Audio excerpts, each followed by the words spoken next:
musically, we've seen a lot of changes in country music. Now, what changes have you seen that are really big changes? I think the biggest and best change, not much as much a change, is expanded. You know, like there was a time when if you used a horn, man, you was in trouble. You know, that ain't country. You know, and or if you use, you know, like too many strings or something.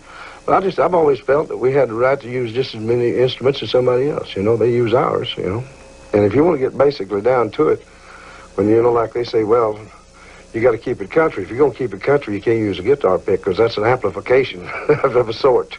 But anyway, you know, like I think it's grown up in a lot of ways. I really do, and I'm glad to see it. When you listen to the radio, how do you feel about the sameness of the records? You know, like the radio stations, what they're playing, what everybody's listening to. They're playing a safety game. Sounds like to me, you know, like you know, I listen to all kinds of music. I can't listen to just one kind of music really all the time. I mean, I really like all kinds of music. I say all kinds, the kinds I can understand, you know. Now, there's some of these things on MTV where I've started me a song called "They Shooting Over or Under My Head," you know, because I don't know what the hell they're talking about, you know. I do know some of it they're talking about, and I don't know if they ought to be talking about it, you know. But I found a generation gap, in other words, is what I'm saying. But overall, I think maybe music's in a limbo right now, you know. I think that something's fixing, you know, like every 10 years or so, something really breaks loose, you know. And I really believe we're going to get our share of it.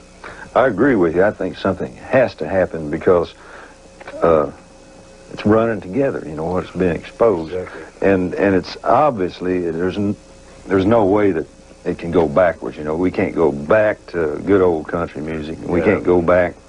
It has to go forward. Right. So maybe somebody will break loose and give it new energy. You know, I'll tell you something. I made up a list the other day of all the great artists that started off on an independent record label. And that goes from you started on A&M when Herb Alpert first started it, a small independent label. Elvis started on, I mean, the list goes on, started on Sun. Everybody that we can think of started on a small independent label. And that's where all the creativity came from. Now, all the major labels have more or less caused the small independent labels to disappear. That's dangerous. So where do you think the creative part of our music is going to come from now? Because it's obviously not going to come from the big record companies because they want to be safe. They don't want anything creative. What they're saying is, don't give me anything creative. So what are we going to do? It's just like I always said, there's always one more way to do things, and that's your way. You should try it that way one time, you know. And that's where your creativity comes from. If you try it, you know, like artists, you know, a great producer knows what not to do.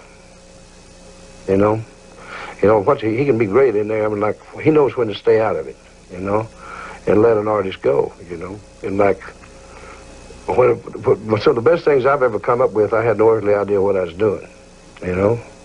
And that's really.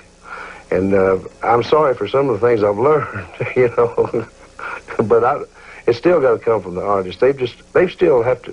I still am a great believer in an artist having control.